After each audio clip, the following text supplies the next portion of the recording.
તો વડોદરામાં પણ રામની પ્રાણ પ્રતિષ્ઠાને લઈને ઉજવણી કરવામાં આવી રહી છે। વડોદરામાં એક કલાકારે 60x60ની રંગોળી દોરી ઉજવણી કરી છે। રામ ભગવાનના મંદિરની આબેહૂબ રંગોળી બનાવવામાં આવી છે। રામાયણના પ્રસંગોની 22 રંગોળી બનાવી આખી રામાયણ તેમાં દર્શાવવામાં આવી છે। 6 દિવસની મહેનત બાદ ભવ્ય રંગોળી તૈયાર કરાઈ છે। સમા સ્પોર્ટ્સ કોમ્પ્લેક્સ ખાતે કાલથી નાગરિકો માટે રંગોળીનું પ્રદર્શન ખુલ્લું મુકાશે।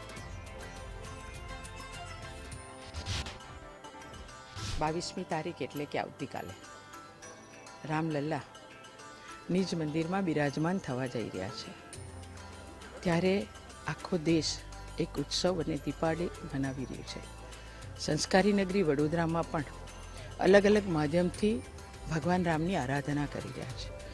વડોદરાનું રંગોળીનું સહજ ગ્રુપ એટલે કમલેશભાઈ વ્યાસ અને એમની ટીમ, એમની સાથે રહીને મેં અહીંયા 60x60ની આ રંગોળી બનાવવામાં આવી છે।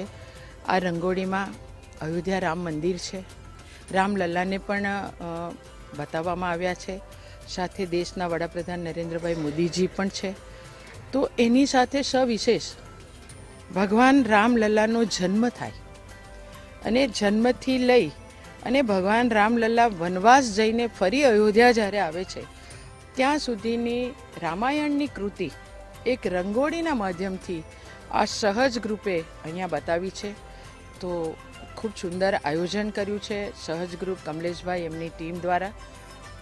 મને ખૂબ આનંદ છે કે એમની સાથે રહીને ભગવાન રામલલ્લાનું મંદિર, રામલલ્લા અને મોદીજી અને સાથે આખી રામાયણની કૃતિ આ દર્શાવવાનો રંગોળીના માધ્યમથી અમે પ્રયત્ન કર્યો છે।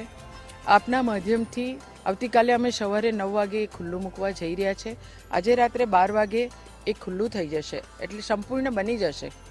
ત્યાર પછી સવારે 9 વાગે કાલે એને આપણે સૌ વિધિવત ખુલ્લું મૂકશું। હું વડોદરાની અને જિલ્લાની તમામ લોકોને આ રંગોળી અને ભગવાનના દર્શન કરવા માટેનું ચોક્કસ આમંત્રણ આપું છું।